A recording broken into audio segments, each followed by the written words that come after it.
Hello, lifers, and welcome to another episode of Because Life Can Be a Niche podcast.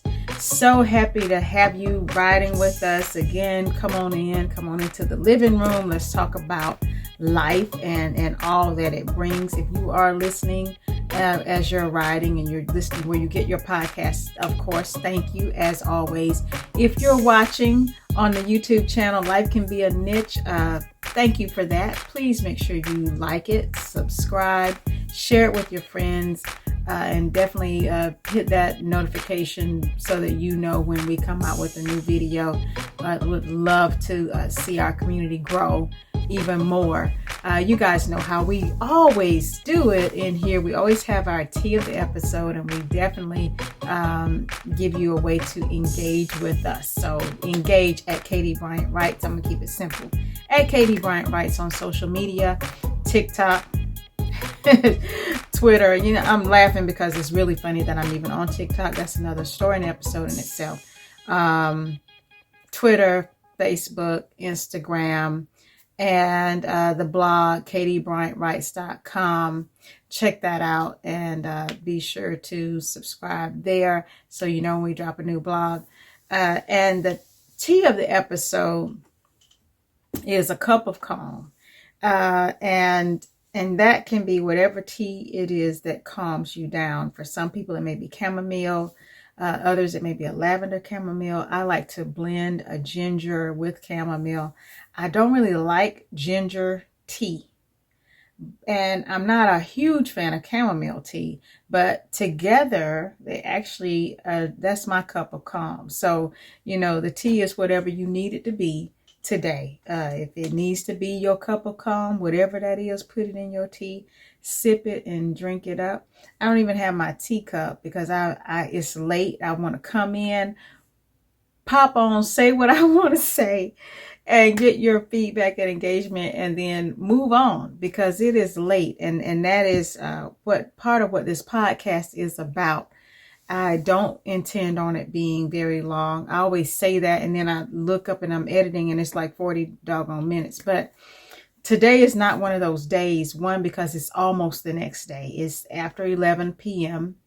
at night, and I was supposed to drop earlier today, but life happens.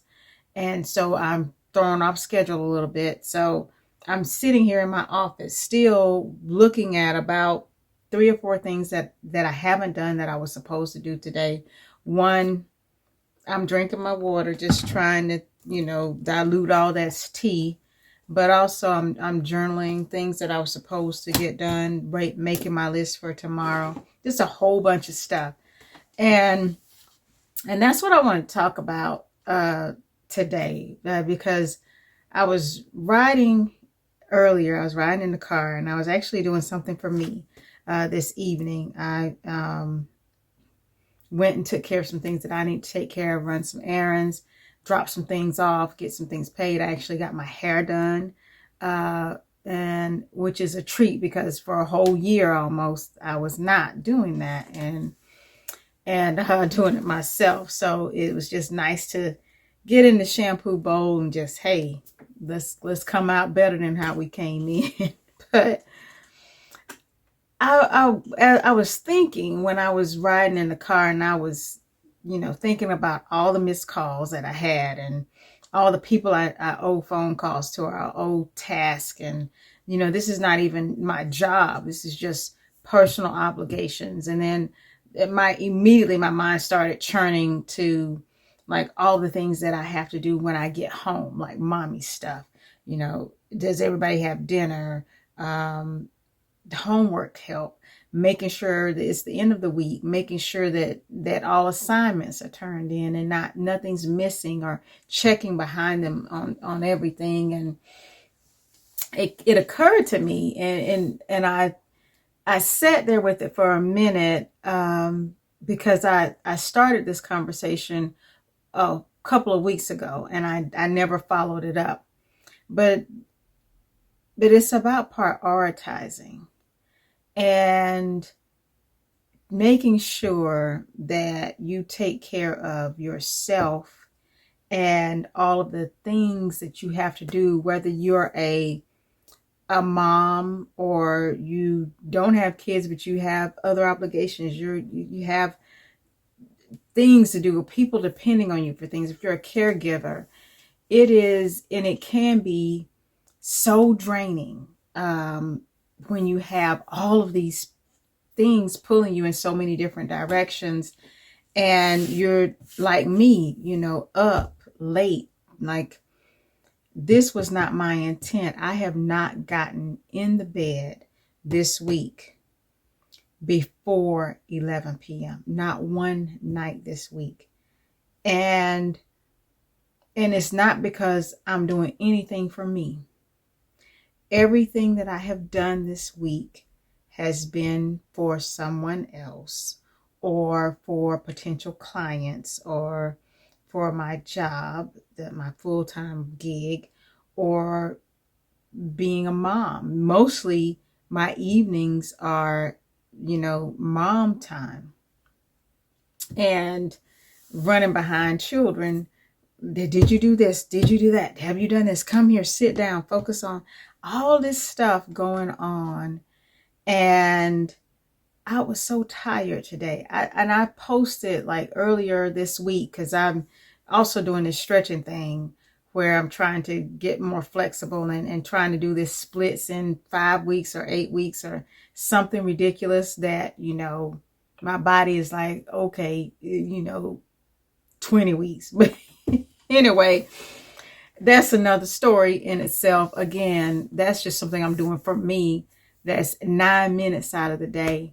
And then I hiss and moan about that, because I want to move on to something else I need to do. But I was just sitting there thinking about all of the things that I do in the evenings, and how I work usually past 5. I am blessed and very fortunate to have a job, and I'm grateful for that. But I do usually, like most people, you work past 5 o'clock. There's no there's no Fred Flintstone. Ain't nobody pulling a bird's tail and the horn goes off and then everybody goes running the car and driving with their feet. It's not like that. There's no such thing as getting off at 5. And I think I probably speak for the majority of the people in my circle, my friends. I don't know anybody who's like, oh, it's 5 o'clock, I'm done. Those of us who may, work in corporate or something like that. If you work for yourself, maybe you can do that. I encourage that. If you can do that, if you are doing that. But I was looking at, man, as soon as I'm done working, I don't leave this chair. That's why I'm recording this podcast. I could have gone downstairs to the living room and set up my little lights and my little camera and my tripod and done it down there. But I want to be as real and as authentic and as raw as I possibly can when I say that I have spent every evening right here in my office at this desk with all this stuff in front of me, or with a child next to me as I'm, standing over them, making sure they do their work. And it dawned on me how much we sometimes allow other things to take priority over us taking care of ourselves. Especially when I was sleepy all day today. I've been sleepy all week. Like I was saying, I was posting all week about, my stretching game. And I think some of the videos, I'm like, I'm so tired, y'all. I'm just tired. And 75% of it is my fault, because it all boils down to how you prioritize and what you do. And for me, and I don't know who needs to hear it or who needs to join in. If we need to have a some kind of support group going or what. But I suspect that I'm not the only one who has a million things to do and not enough time in the day to get them done. And then I've been lately this week, especially, I've been going to bed feeling like I haven't accomplished anything, because I'm so overwhelmed with all the things that I have to do that I feel like I never really check anything off fully. That's how I felt this week. And I'm the kind of person, I'm a list maker, and I check things. That's part of that gives me joy, and to write my list down, write my goals down, write my everything that I need to do in everything, in my job, in my personal life, for the podcast, for the blog, write it all out, and then be able to just go through and check it off. And some weeks it's smooth sailing and it's so easy to do. And then there are weeks when, like this one, where literally I just paid all the bills and cleaned my desk. That's a win for me, because the desk has been driving me crazy all week. So I did that, and that's done.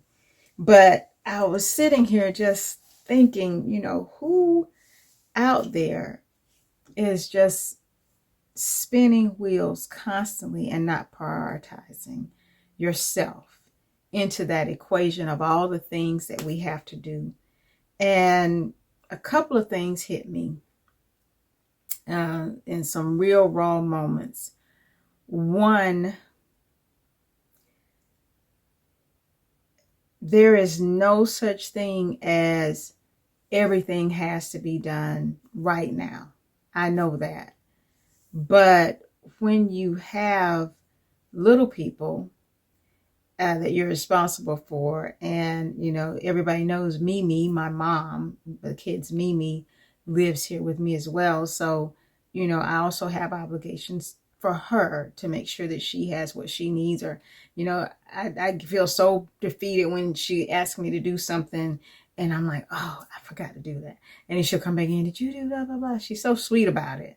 I'm like, did you check on? So I was like, I need to do that. But when you have so many priorities on your plate, it is very easy to get lost and overwhelmed. And I think that's what has been the hardest for me this week in dealing with that, because I know better. and burning the midnight oil, it's okay occasionally. And I don't mind doing it, because I have goals and things that I want to get done and achieve outside of things that like are taking care of the bills, like my job, and outside of being a mom. I have other priorities and things that are important to me that I want to see happen. But then I go to bed like, I didn't do anything for the blog today. I didn't write today. I didn't spend the time, researching this era that I plan on writing about, or that I plan on, working up another play, or I'm looking at writing a book, and I've done nothing toward those things. And if we keep doing that, if I keep doing that, not only will you find yourself at the bottom of your priority list, but you also find yourself in a space of feeling like you haven't accomplished anything, when you're probably accomplishing more than the average person. And you're probably accomplishing so much, but you have so much that you haven't done. It doesn't feel like you're accomplishing anything. And so I had to really cut the negative talk that was going on in my head today, of all the things, I didn't do this, I didn't do this, I didn't do that. And I really had to sit down and write down all the things that I have done this week that can justify why tired I was all day today. All day I was sleepy. But looking back over the week, now I can say, okay, this kiddo's caught up in this subject. This kiddo's completed his essay. I've completed the shopping list, because apparently the pants that I bought the kids for school all drew up or something. We washed them, and now one child has high waters. And the younger child is wearing the older child's clothes because they drew up. I have no idea why, and I paid a lot of money for them, so I'm ticked off about that. But I at least got more clothes ordered for the kids. So then when I started looking at all the things that I had done, it made me feel a little better, but that wasn't enough. I had to today, and I did it. Tonight, I started it. I haven't finished. But writing down, just putting pen to paper and writing down all of the things that I personally want to do outside of the obligations of things I know I have to do, and putting them on a calendar so that I can approach them the same way I'm approaching everything else, because I'm not on my priority list. I'm nowhere on that.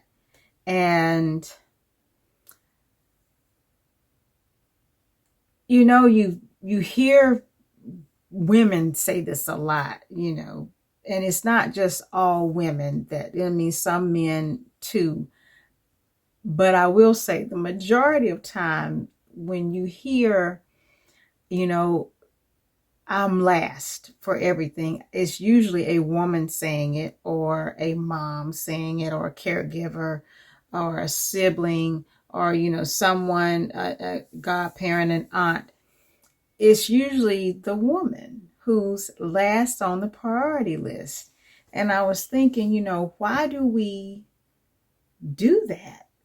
And then I was like, wait, girl, why do you do that? Why do you put yourself last and not put yourself on the list of all the things? No matter how tired I am, I'm going to make sure those kids are doing their work, or I'm at least trying if I can help. This new math, you know, we do the best we can. But all of those things get done somehow, some way, when I haul myself into bed, you know, at the stroke of midnight, and then, you know, will myself, you know, awake, with the grace of God, at 5 a.m. every day. And I hadn't even been able to get up at 5. It's been like 5:15, 5:30. I've even been dragging with that this week. Or shoot, one day this week I overslept. I had my alarm set for 5 a.m. and I didn't put the backup for the 5:45, and I was just in la la land, just sleep. Kids not up. It was just it's been a week. And I know I'm not the only one, and I'm certainly not complaining, but I'm self-correcting myself. And I hope this helps someone. I hope someone is listening, and, you know, if this is you, or if you have ever experienced this, and I know we all have, because we've all talked about it, or we'll make a post about it, or make a joke about, you know, everybody's got such and such and I'm worn out. But we never really say, but okay, what can we do to not be worn out? Or of all the things that you're worn out from, how much of that is something, just a sliver for you, just a little bit carved out, so that years don't go by, weeks, months don't pass, and everything that you've done has been for someone else. And that is, to me, something that I have kind of wagged with quite a bit lately, and especially as a divorced mom. It is something that you really do. You prioritize everything else and everyone else's stuff over yours, and it has to stop. But the only person who can stop it is you. So if you are guilty, as I am, I am guilty. I'm talking to me, and I'm hoping that my confession helps someone else. If you're guilty of putting everybody else's stuff over what you need to get done, please give yourself the grace and the permission today to pull out your paper, because that makes it real when you write it. Pull out your paper and write down what it is you want to accomplish and what it is you need. And even if it's a pie in the sky dream, and it's not something as simple as, buy myself some new socks or buy myself some new running shoes. Even if it's, start my own business, whatever it is, write it down and make a point to work toward that thing for yourself, so that when everybody's graduated and everybody's gone out of the house, and everybody all is done, then you have something that's yours, that you have invested as much time in as you've invested in others. I beg you to just put it in writing. And I'm doing the same thing, because this week showed me that it is so easy to fall into a rut of work, get up, work out, exercise, get the kids to school, go to your job, work, go pick the kids up, bring the kids home, feed the kids, and do work with the homework and work with getting them ready for bed, and then organize all the bills and organize all the things. There's so many things that constantly happen, and not one thing was done for something that I need done, something that I want, that I desire, that I love. My passion is reading and writing, and I haven't even sat down and decompressed. I haven't even watched the news. I'm literally catching news flashes on my phone, because I have not had time to watch TV this week. Not even just to sit down and just say, what's on TV? That is something that I suspect a lot of people have time to watch TV. Some of us don't. And it's not like I need to watch TV, because quite frankly, if I have time to watch TV, I could probably be writing a blog. So there's that. But I do like to keep up with the news and what's happening in the world, and, not feel like, what? When did that happen? I mean, I don't want to be lost in the shuffle of life and that way. And I'm going to speak now directly to those of us who are divorced and parents, about priorities and prioritizing yourself, because this is one where it hit home for me too, in my personal life, not just all the things that we've been talking about, but I don't know about y'all, or if for those of you who may be in the boat that I'm in, I'm talking to you, divorced moms. When I first got divorced, and I've been divorced since 2015, so it's been some time, and I remember feeling so guilty about doing something for myself, like, and this is, to be honest, even when I was married, and we talked about this on past shows about mom guilt. Even when I was married, I would feel sometimes guilty about, leaving the kids just to go get a pedicure, or even going shopping for groceries to feed people in the house.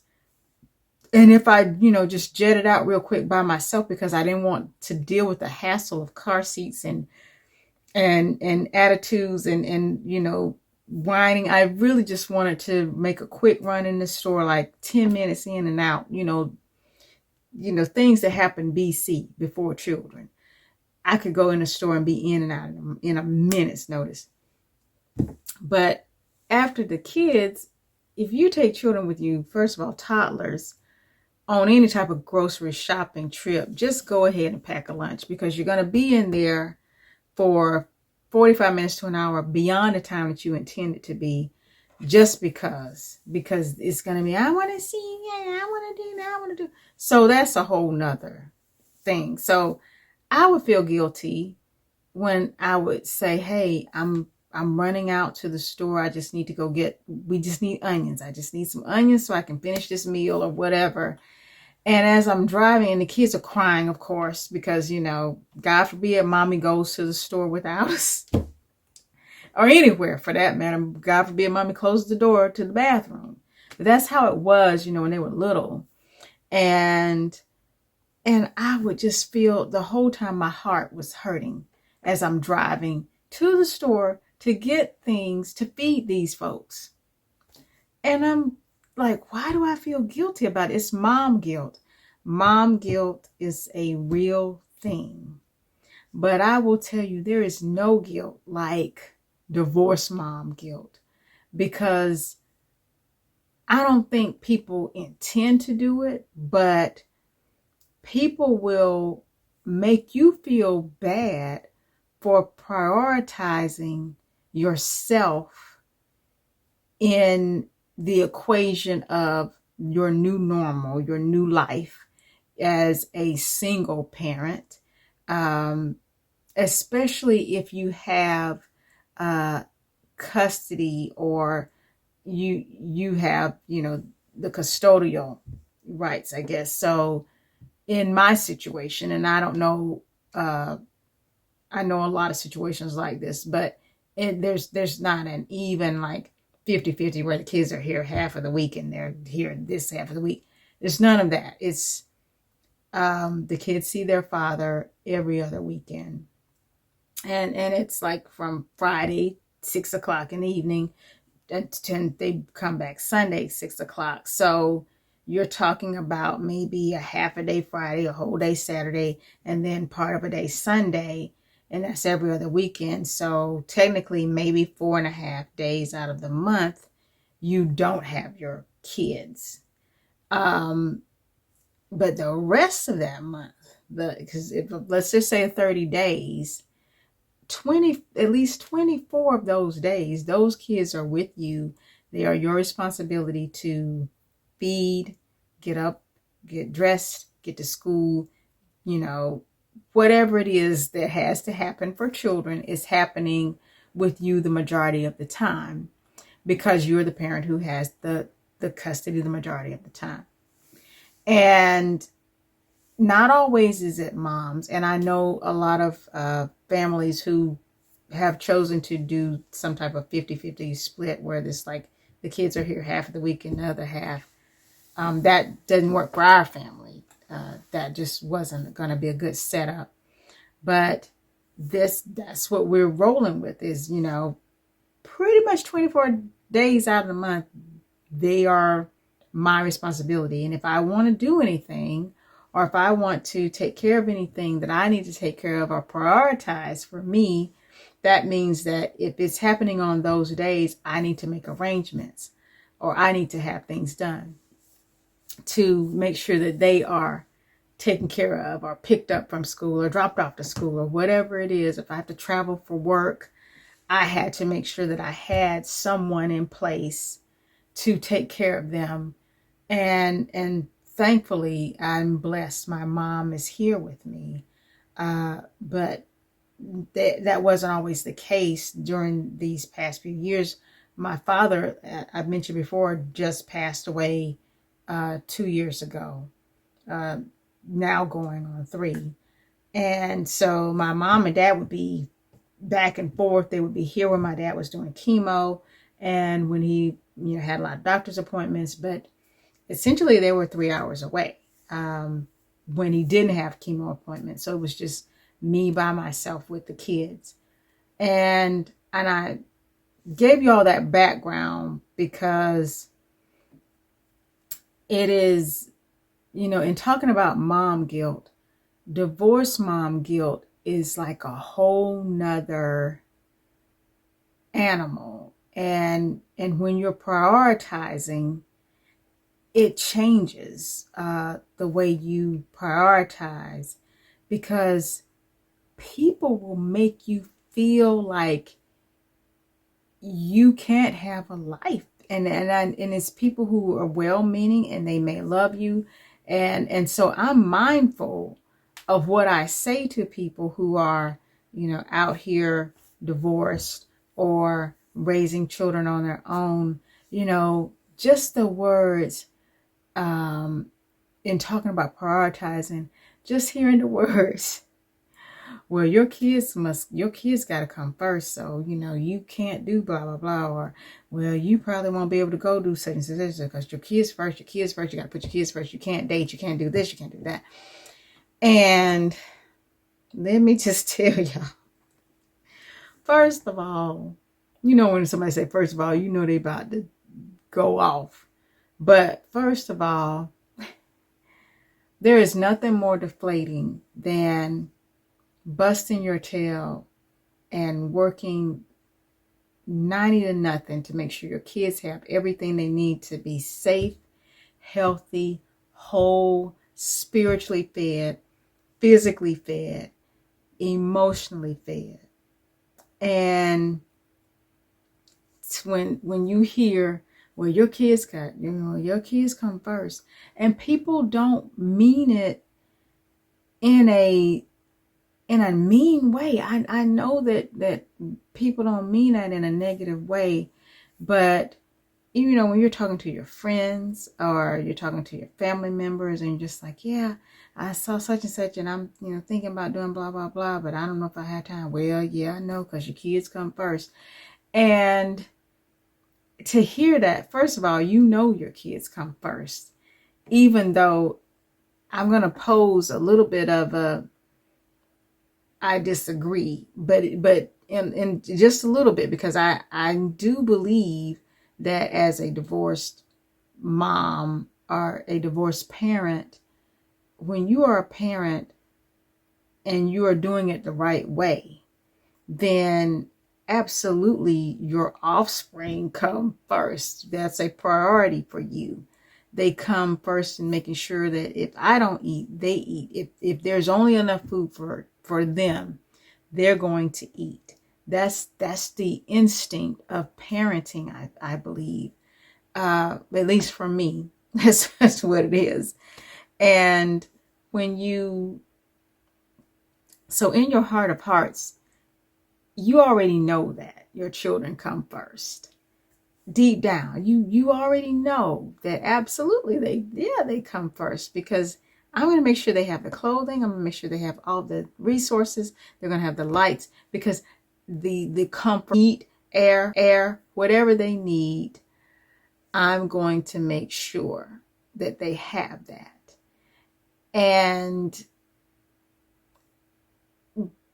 so it's almost like, when you're working at the job, let's just say, and you are planning on doing something. You got it on your to-do list. You may have your to-do list like, okay, I'm going to do this at 1 o'clock. I'm going to take care of it.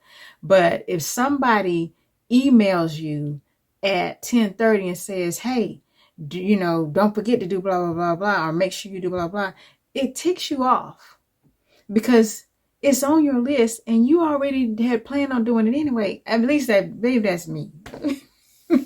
maybe it's just me. I'm not saying it's everybody, but I know that bothers me. If I have something written down that I'm going to do and then somebody tells me to do it, like, I was going to do that. I don't need you to tell me to do it. So, anyway, all that to say, where your priorities are as a parent. You already know your obligations and what you have to do. And so when you hear the words, well, your children got to come first, it stings a little bit. It would sting me. And it would just be casual conversation, or, we may even be talking about dating or whatever. And that's a whole nother thing when you're dating after divorce and you have the children most of the time, you know, dating is different. And, you know, for the partner, the ex who doesn't have the full-time custody, they have a whole life going on, and just, they have the time to date. They have the time to date widely, wide range of choices. And then they have time to date exclusively. And some of them find the time to even marry again and invest in another family.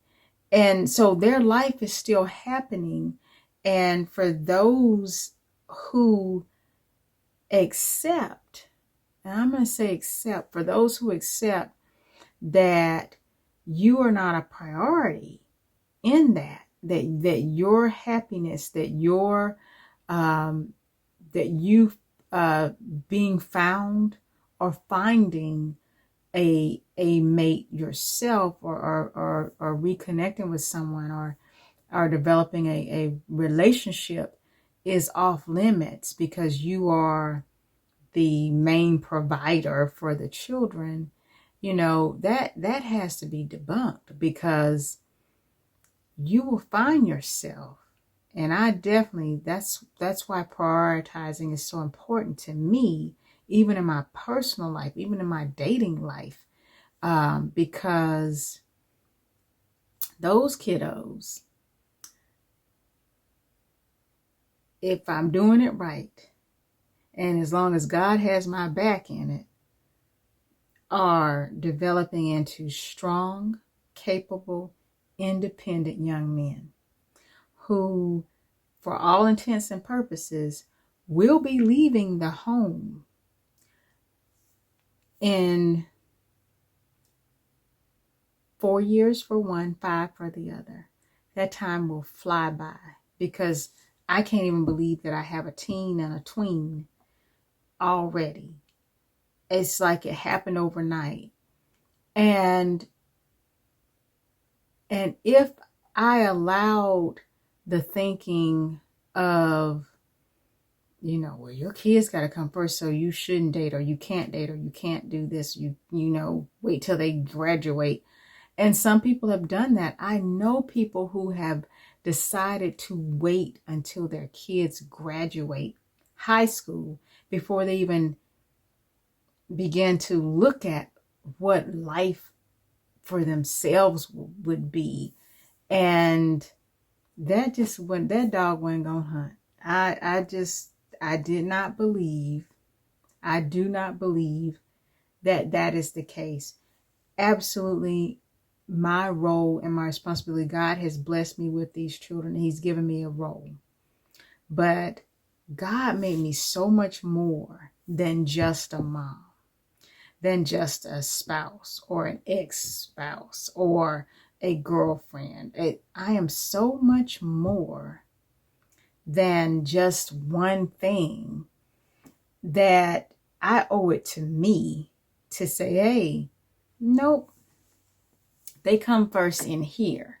But in my mind, I am also making sure that I prioritize my life, my desires as a woman, and my happiness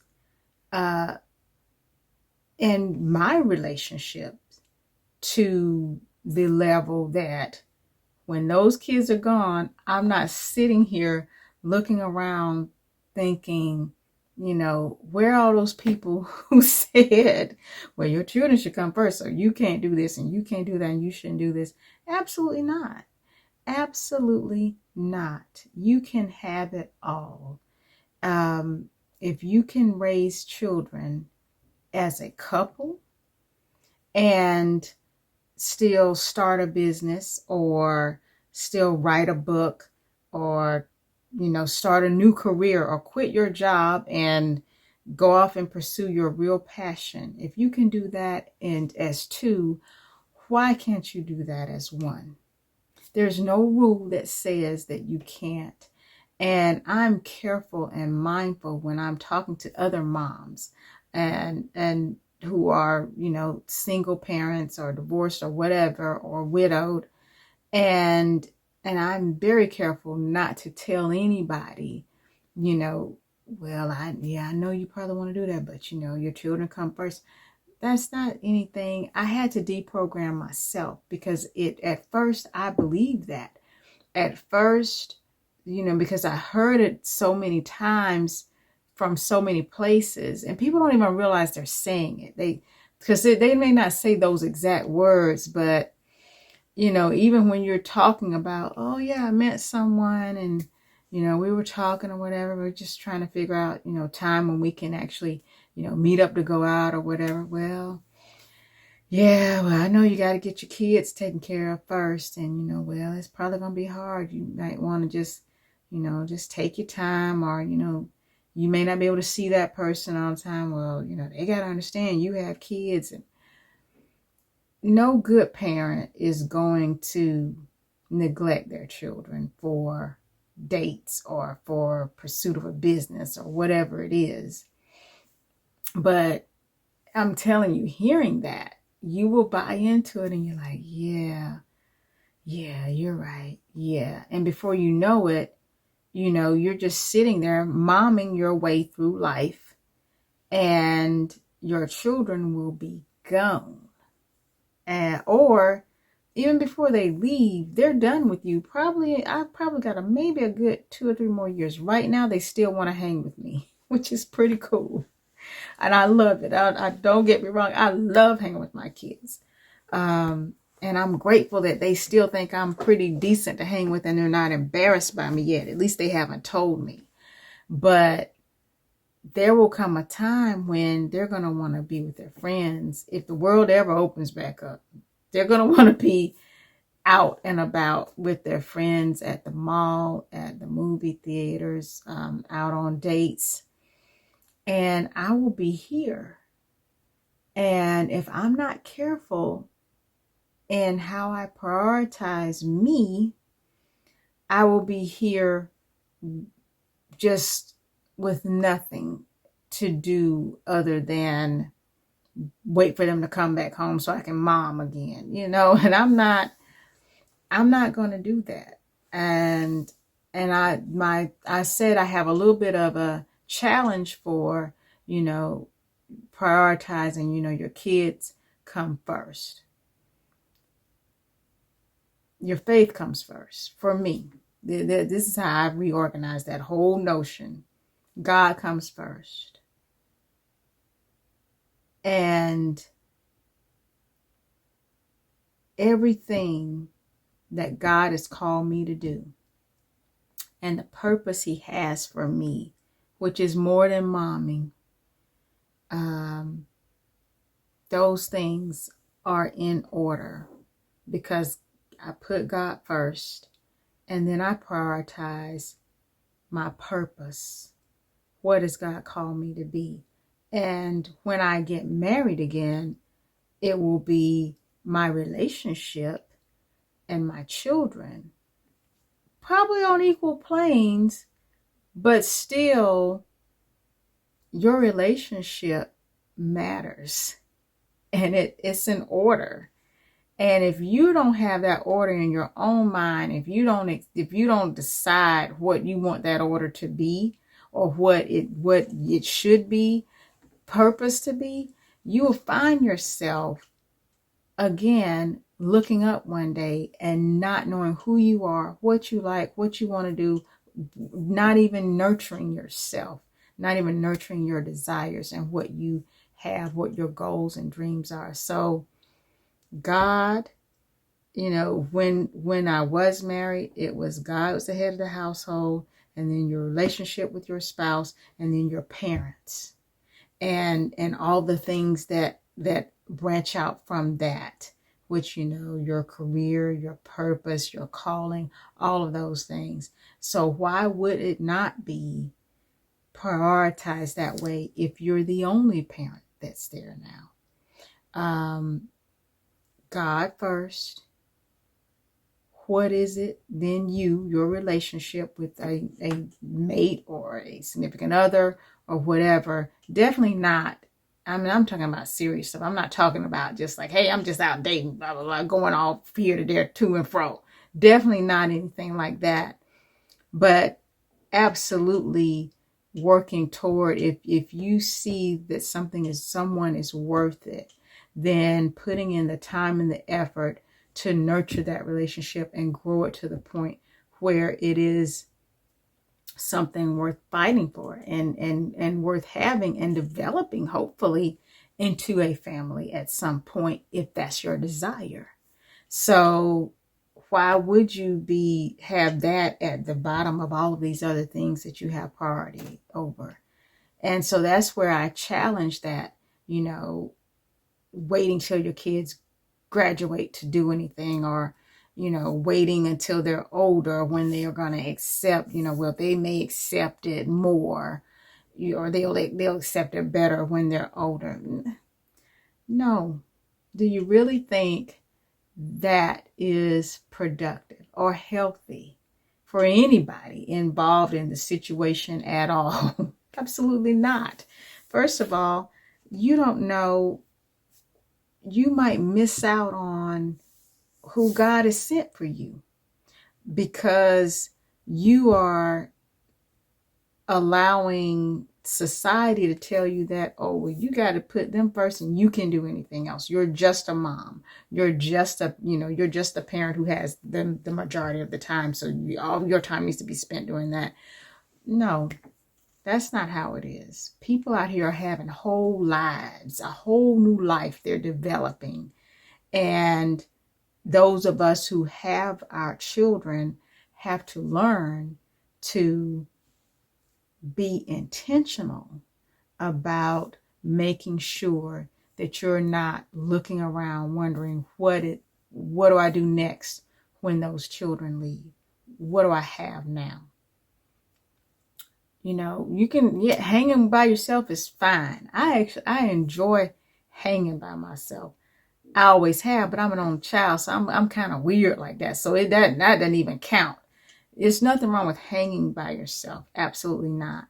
But when you have no one to share things with, or you had a relationship and you ruined it because you felt like your children were somehow going to self-destruct or self-combust if they found out that you were actually, human and dating and enjoying dating. And that can be unhealthy for you and for your children. So that whole notion of, for me, y'all, I'm telling you right now, I'm not waiting for my children to graduate to do anything, to start living. Why would you spend all of your good years waiting to live, doing everything for everybody else, and waiting to live your own life? You can do it all if you have it prioritized right. When God is at the head of it, it works. It works out. Trust me, it really does. And it's not, no one goes lacking. The children aren't lacking. You aren't lacking. You're healthy and you're whole. And there's if you even want a relationship, people, you have different stages in your life. But if you know that at some point you would like to share your life with someone, then thinking that you don't have the right to try to work toward that because people think you should just be parenting, or that you should just do this, you got to throw that out the window and embrace the time, embrace prioritizing yourself in that equation, in your personal life. It's so important. I mean, even, we're talking about dating, but even friend time, girls' trips for me, I would feel guilty. I seriously feel guilty about budgeting and taking money to actually go somewhere with my girls when I needed that. I needed that more than anything. I don't think my friends knew how much I needed that time to just be me, to just not be at home and be momming. You need that break so that you can come back better. And I would feel guilty about it. Just really torn up about taking a trip, or when they would call, I would feel so bad. My heart would sink. I had to get past that. And it took me some time. It took me a couple of years and a couple of trips under my belt to really get past that feeling and that time frame with those kids where I'm like, okay, all right, I can do this. I can go on this trip. Even friend time. I mean, when we used to go out, going out with my girls or hanging with my cousins, little things like that, even where mom guilt will creep up, or dad guilt. I'm not just saying it's just moms, but it would creep up, and I would actually be sitting there like going to dinner and feeling bad about going for a dinner. And I'm like, where did this come from? Who planted these seeds that, well, first of all, I think it's in us. It's innate. I think as a parent, you're naturally going to feel some type of way because you are going and doing whatever, or you're out doing whatever. So you have this twinge and this feeling. So already that's there naturally. But then on top of that, the talk that you've heard, or, when people say, oh, well, yeah, well, you got your kids, well, you got to take care of your kids. And so those things with your natural instincts, and then hearing that talk, or, having people in your circle who have just chosen to just stop living to only raise their children and just put their whole world in their kids and nothing else, or put their whole world in their kids and then some other stuff, but not prioritizing their heart and their soul and their You just gonna ignore that and just do this. It's just it is scary to see that, because in the end, what do you have? In the end, where do you go with that? And that's just a place where we gotta all get past and move on from. And then this just hit me as something that I really want to talk about on the next podcast. I mean, it just came to me as I'm sitting here talking through mom guilt, the parent, the one who has the kids most of the time. I would imagine, even though it doesn't look like it, there is probably a guilt for that partner or ex-spouse or other parent who does not have the obligation of the majority or the lion's share of the work, that there probably is some semblance of guilt there too. It may not look the same or feel the same, because we're feeling the guilt from the kiddos who are like crying when you leave, or looking at you like, where are you going? Or, even my kids, calling me. If I go out on a date, my kids literally, I don't know what this is about, but they'll just start texting, are you okay? Everything all right? Blah, blah, blah. And I know they've had some losses in their lives, and some grandparents have passed away. So I know there's a little bit of that, but they're like, looking for me. And so that makes me feel like, ugh, but I still go anyway. I enjoy myself anyway, because I know in the end, I've got to prioritize doing some things for me so that I'm a better mom and a better whole me when I come back. But I imagine that I would love to talk to those parents who don't have their kids, or don't have them the majority of the time. I wonder what that guilt looks like, or what that feels like too. Because there's always two sides to every two sides and two perspectives to everything. And then there's, of course, two sides to every story, and then there's truth in the middle. But it would be interesting to hear the perspective of those who say, hey, I only get my kids every other weekend and this is what it feels like.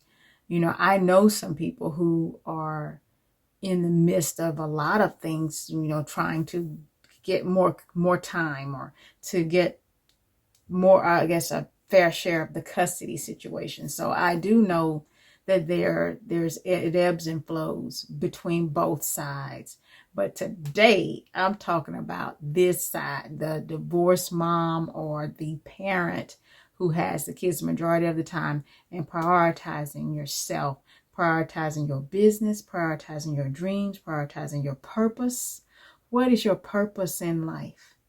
It is not just one thing. It is not. God didn't put anybody on earth for a single one little thing. We're so much more than that. We're so complex as humans. We are so much more. And that's the thing that is important, is to nurture your more, whatever that is, whatever that looks like, whatever it is you have in your back pocket that you just feel like you can't do because you're momming and you're working and you're, handling business. But when you're close to retirement, when your children have moved on and become the productive citizens that you have raised them to be, where are you? And today is the time to look at that. Not 5 years from now, not next year, not this summer. Today is the time to look at that. So when you do leave, when you take that final sleep, you can close your eyes and say, yep, I gave it all I had. Every bit of the purpose that was poured into me, I nurtured it and I poured back. I poured it out. I left it all on the field. And that is what is most crucial to our mental health, to our physical health, to our well-being, so that we're not sitting at a desk past midnight every night and nothing is done for you. I mean, that happened this week, but I bet you it won't happen next week. I guarantee you it won't happen for me next week.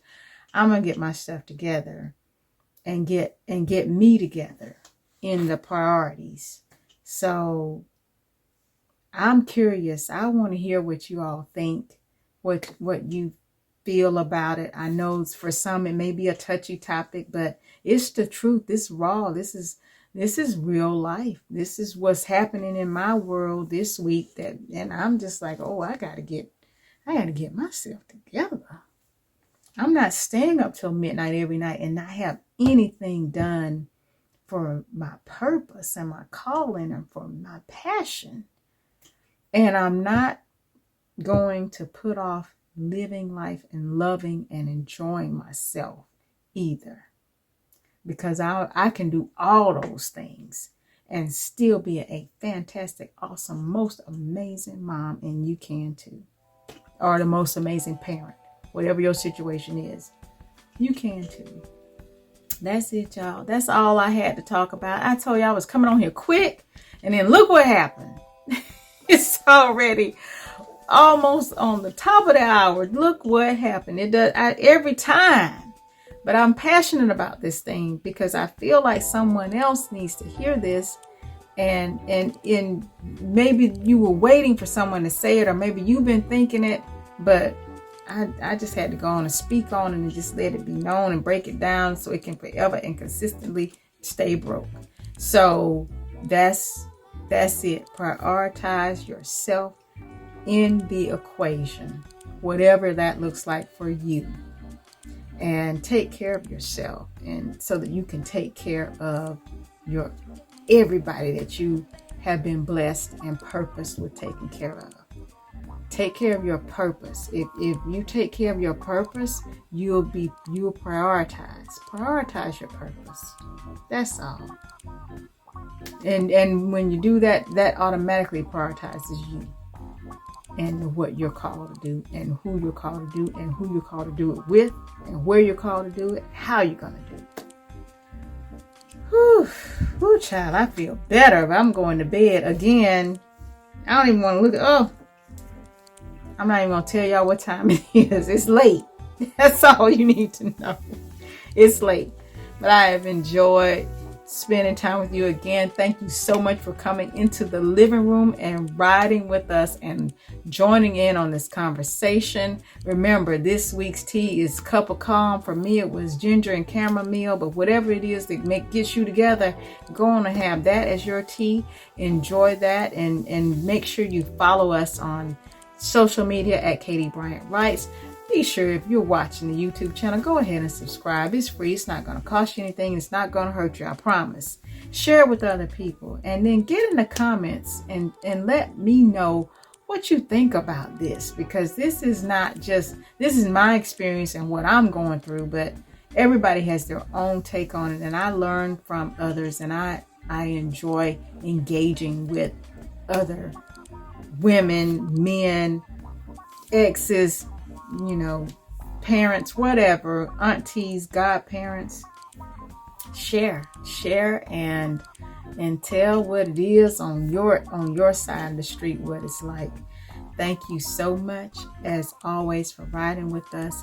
And please be good to yourselves and be good to each other. And I will see you when I see you.